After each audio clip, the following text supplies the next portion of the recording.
Friends, ఇప్పుడే అందిన వార్త. దేశ ప్రధానికి ప్రమాదం, తీవ్ర టెన్షన్ లో నాయకులు అంటూ వార్తలు అయితే వినిపిస్తున్నాయండి. ఆ విషయాలు చెప్పడానికే వీడియో చేయడం జరుగుతుంది. చాలా మంది వీడియోస్ ఉన్నారు కానీ సబ్స్క్రైబ్ చేసుకొని మర్చిపోతున్నారండి. దయచేసి ఛానల్ సబ్స్క్రైబ్ చేసుకొని బెల్ ఐకాన్ ఆల్ పైన ట్యాప్ చేయండి. ఇటువంటి ఇంపార్టెంట్ ఇన్ఫర్మేషన్ మిస్ అవ్వకుండా మీ ఫోన్ నోటిఫికేషన్ రూపంలో వస్తుంది. చాలా మంది చూస్తున్నారు, లైక్ చేయలేదు.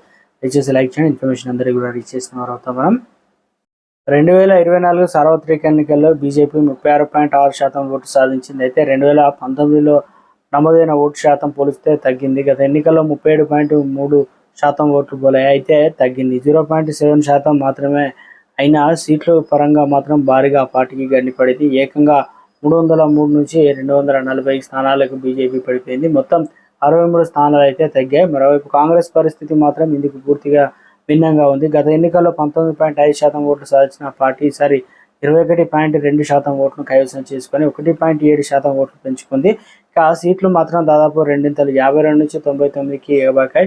ఎన్నికల్లో ఓట్ల శాతాల తేడా స్వల్పంగానే ఉన్న సీట్లో పెద్ద వ్యత్యాసాలు అయితే దారితీస్తుంది. ఇక తమిళనాడు బీజేపీ ఓట్ల శాతం 2019 పోలిస్తే 3.2% నుంచి 11.2% పెరిగింది. కాగా పెరిగిన ఓట్లు ఒక్క సీట్ను కూడా గెలిపించలేకపోయాయి.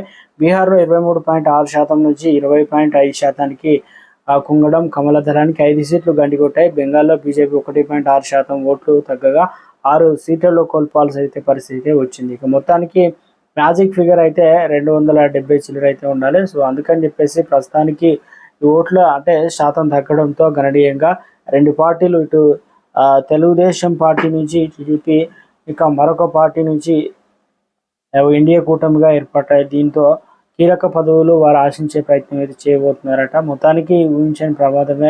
ఇక ఎప్పుడు ఎవరు తన నిర్ణయాలకు వ్యతిరేకంగా తీసుకున్నా కానీ ఎప్పుడు ఎవరు చేజారిపోతారనేది 5 సంవత్సరాల్లో కూడా క్లిష్టతరంగా మారిపోయింది అంటున్నారు.